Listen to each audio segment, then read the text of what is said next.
आशिक मिजाज सिपाही को आशिकी भारी पड़ गई। इलाहाबाद के उतराव थाने में एक सिपाही को आशिकी मिजाज इतनी भारी पड़ गई कि उसे जेल की हवा खानी पड़ी। दरअसल एक महिला की ज़मीन का विवाद था तो महिला ने थाने गई। थाने पर पैरोकार सीताराम पांडे ने उसकी मुलाकात हुई।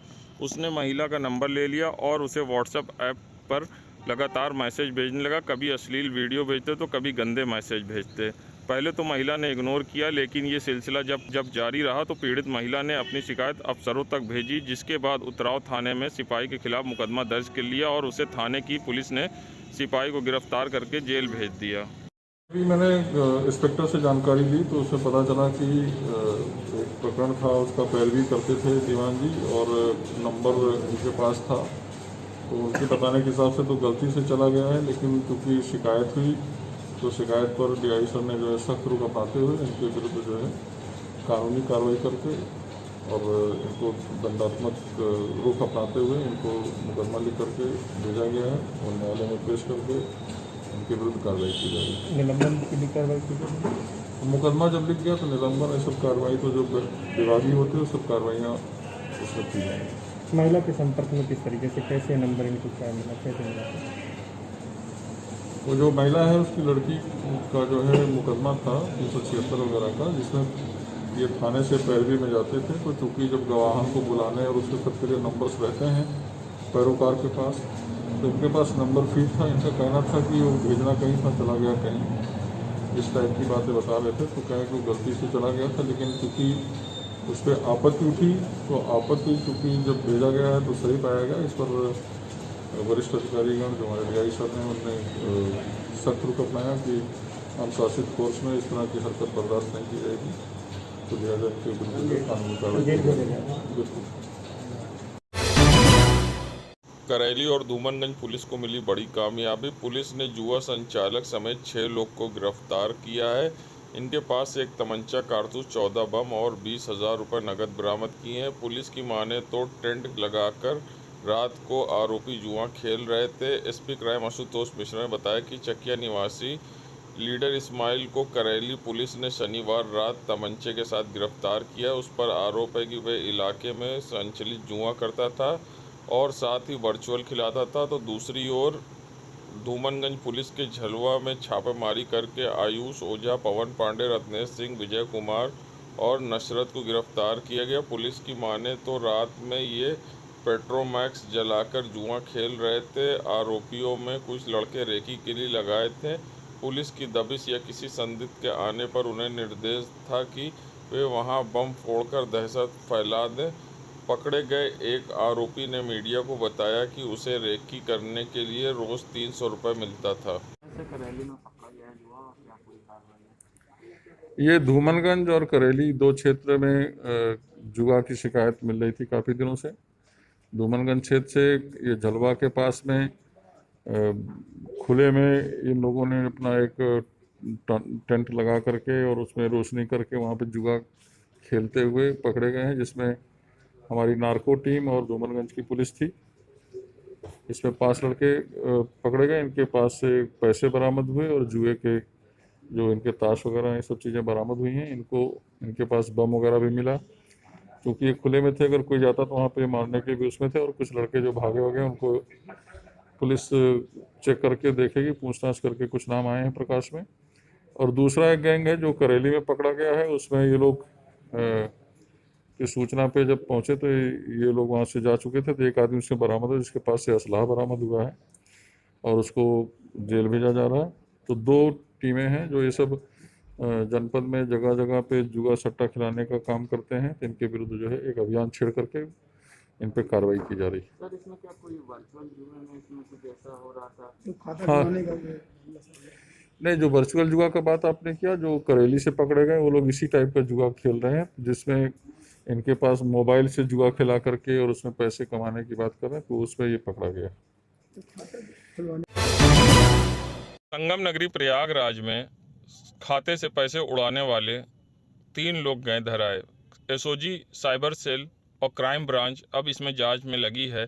बता दें कि एक ऑनलाइन ट्रांजैक्शन कंपनी ने साइबर सेल में शिकायत करी थी कि कुछ लोग खाते फर्जी खुला रहे हैं और उसमें जैसे ही पैसा आता है तो वहां से दूसरे जगह ट्रांसफ़र कर रहे हैं, जिसके बाद पुलिस सक्रिय होकर जांच में जुट गई। आइए सुनाते हैं क्या कहना है एसपी क्राइम आशुतोष मिश्रा का। साइबर से रिलेटेड ये धीरज पांडे नाम का लड़का है जो नियर बाई कंपनी है जो पेटीएम की तरह ही जो पैसों के ट्रांजैक्शन में काम करती है।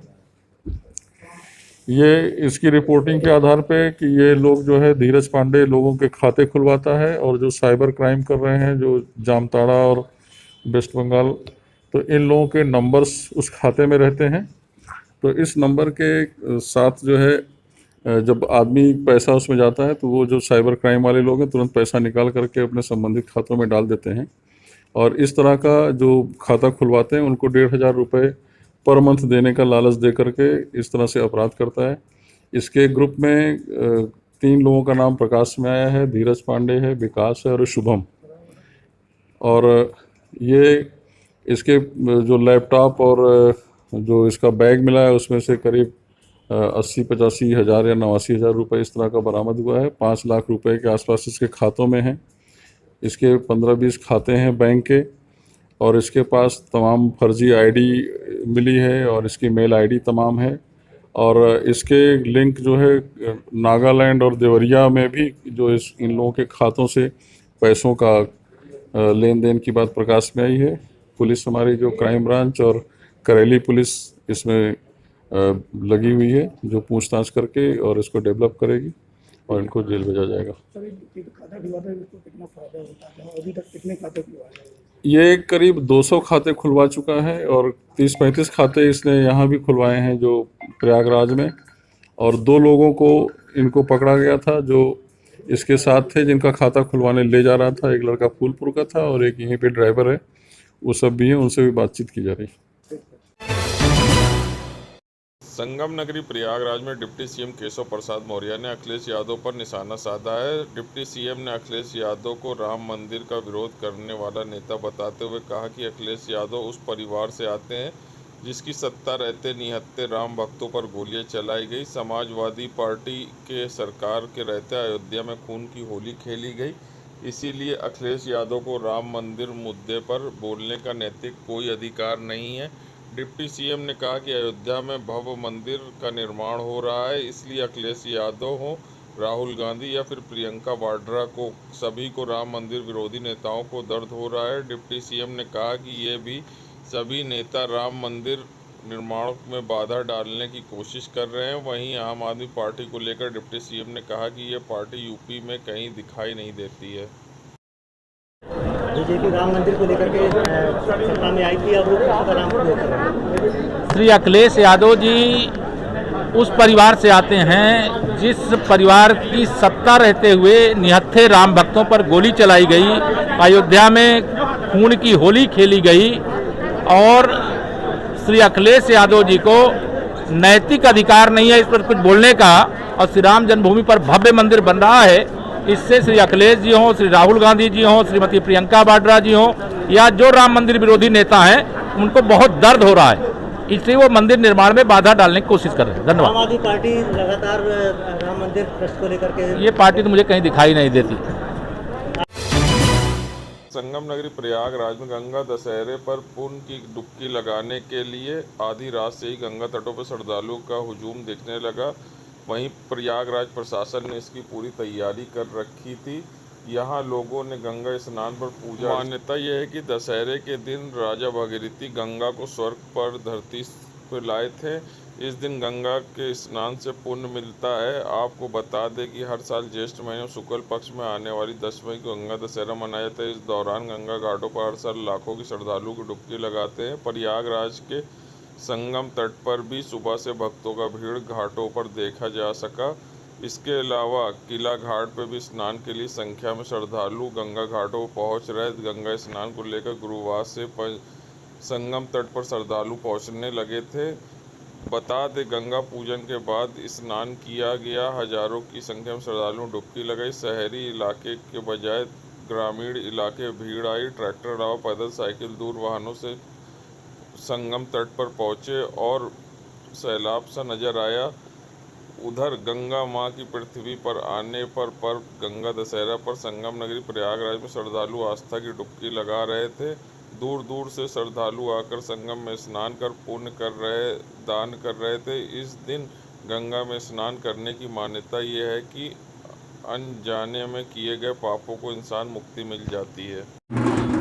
देखिए, ये उस समय की बात है जब वामन भगवान राजा बलि को भिक्षा मांगने के लिए आए थे, वामन देवता। तो उन्होंने 3 पग पृथ्वी मांगी थी, 2 पग वो ले चुके थे। तीसरे पग में उन्होंने कहा कि अब मेरे पास कुछ नहीं बचा। भाई, आकाश नापे, पाताल नापे। जब आकाश नापे थे तो उनके बाएं पैर के अंगूठे से ब्रह्म कटाक्ष फटा और वहीं से गंगा का अवतरण हुआ। ये गंगा दशहरा उसी के लिए महत्वपूर्ण है। गंगा जी उसी समय से आई और 3 धाराएं निकली। एक आकाश गंगा ऊपर चली गई, एक पाताल, एक हमारे सामने समक्ष बह रही है मृत लोग। आज का इतना पावन पुण्य है कि जो इसमें डुबकी लगाता है भगवान उसकी सभी मनोकामनाएं पूरी करते हैं। ये पवित्र पावनी गंगा है, निर्मल गंगा। इसमें तमाम जड़ी बूटी औषधियां बह रही हैं और खास तौर से आज तो विशेष महत्व है इस गंगा मैया का स्नान करने का। इनके दर्शन मात्र से मुक्ति है। इसमें क्या क्या दान करने की प्रथाएं हैं? इसमें देखिए मौसम का चीज है, जैसे कि आम है, सत्तू है, ये देखिए घड़ा है, ये घड़ा है। तो इस तरह से चूंकि गर्मी का सीजन, इस बार मौसम थोड़ा बदल गया है, वरना ये 10 दिन बहुत गर्मी पड़ती है। तो इसी को अपने पितरों के लिए दिया जाता है। ये पितरों के लिए होता है। तो जो महाराज जी, सरकार से क्या कहना चाहेंगे? क्या सुविधाएं इस बार आपको दिखी गंगा दशहरा जब भी कोरोना काल भी है? भैया, सुविधाएं तो जैसे सब दिन है, देख लीजिए, कोई मास्क नहीं लगाया है, आप देख लें, कोई नहीं लगाया है। लेकिन ये गलत है, लगाना चाहिए। नहीं, सरकार के द्वारा जो सुविधाएं घाट पे दी जाती थी, साफ सफाई, गंगा दशहरा पे नहीं, वो है, वो बराबर है, बराबर है। साफ सफाई ऐसी व्यवस्था है कि हम उसको नकार नहीं सकते। मगर पुलिस प्रशासन भी महाराज जी नहीं दिख रहा सुरक्षा में। बस पुलिस प्रशासन केवल नाम मात्र की है, बाकी प्रशासनिक व्यवस्था बढ़िया है। अभी मेरा नाम वीरेंद्र शुक्ला है।